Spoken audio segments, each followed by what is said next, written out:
रूही की तलाश।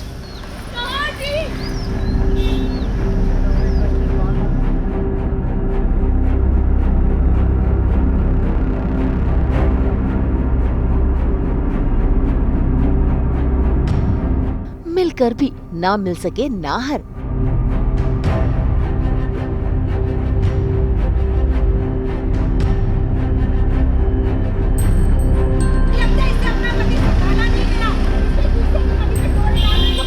भिकारन संग रूही का झगड़ा।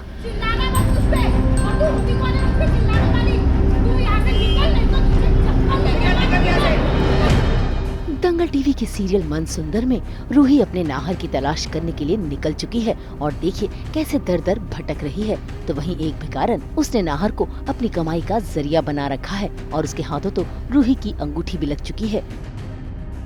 ऐसे में उसकी कमाई तो नहीं हो रही, लेकिन वो अंगूठी बेचने के लिए नाहर को वहीं छोड़कर चली जाती है। इसी बीच नाहर की व्हीलचेयर बीच सड़क में जाने लगती है और इस बात से अनजान कि उस व्हीलचेयर में नाहर बैठा है, रूही उस अनजान व्यक्ति की जान बचाती है और जैसे ही वो कंबल हटाकर उसका मुंह देखने की कोशिश करती है कि तभी वो भिकारन वापस आ जाती है और रूही पर चिल्लाने लगती है।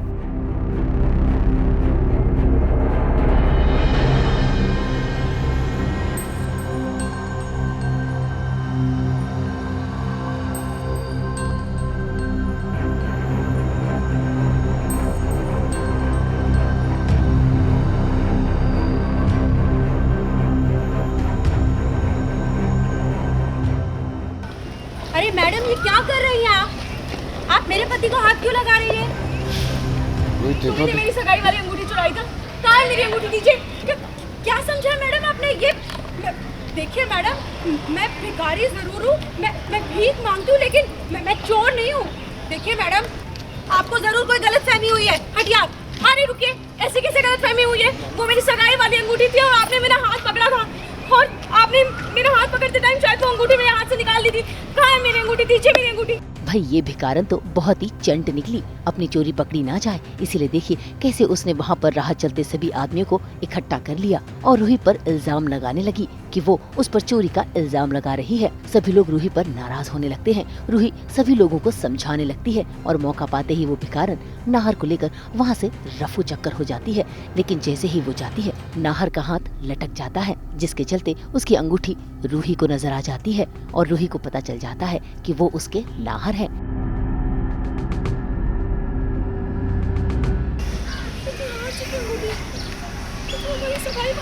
मैंने नाहर को पहनाई थी। मेरे चेहरे पर इस औरत के पति नहीं बल्कि मेरी नाहर जी है। रुको! इससे पहले कि रूही अपने नाहर से मिल पाती, वो भिकारन चाल चल देती है और अपने दोनों आदमियों के जरिए नाहर को वहाँ से रफा दफा कर देती है। और जैसे ही रूही उस भिकारन को ढूंढ निकालती है तो व्हीलचेयर पर कोई नहीं होता। ऐसे में रूही उससे सवाल जवाब करने लगती है क्योंकि उसे पता है कि उस व्हीलचेयर में उसके नाहर है। बस फिर क्या, वो भिकारन फिर से बवाल खड़ा कर देती है और सड़क से गुजर रहे सभी मुसाफिरों को रोककर चीखने चिल्लाने लगती है। ये औरत पागल हो गई है।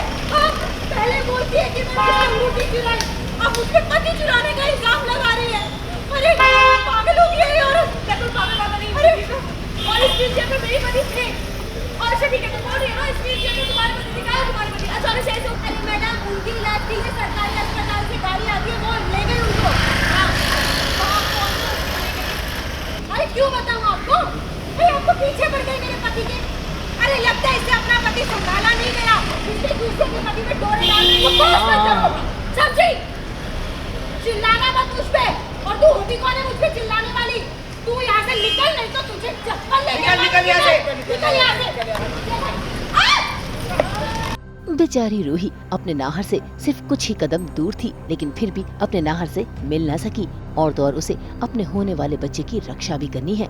ऐसे में रूही अपने नाहर को पुकारने लगती है। इतना ही नहीं, ऊपर वाले से मन्नत भी मांगती है कि उसके नाहर उसके सामने आ जाए। और तभी वो दो आदमी जो नाहर को लेकर गए थे वो रूही के सामने आ ही जाते हैं और जाने अनजाने दोनों आपस में बात कर रूही को संकेत दे देते हैं। खैर, रूही को पता तो चल गया है, देखना होगा क्या वो अपने नाहर के पास पहुंच जाएगी और क्या अपने नाहर को वापस घर ले जा पाएगी। मुंबई से ब्यूरो रिपोर्ट।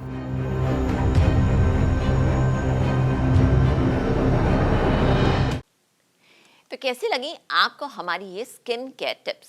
आप इन्हें ज़रूर आजमाइएगा और हमें अपना फीडबैक ज़रूर दीजिएगा। बस इसी तरह लेकर आएंगे हम आपके लिए 24/7 एंटरटेनमेंट की गुड न्यूज़। तो अगर आपको ये वीडियो पसंद आया है आप इसे लाइक करें, कमेंट देके अपनी राय ज़रूर दें। ऐसे ही एक्सक्लूसिव कंटेंट के लिए हमारे चैनल को सब्सक्राइब ज़रूर करें। अगर आप यही वीडियो फेसबुक पर देख रहे हैं तो हमारे फेसबुक पेज को भी लाइक करें। नाम तो आप सब जानते ही हैं, सास बहू और बेटियाँ।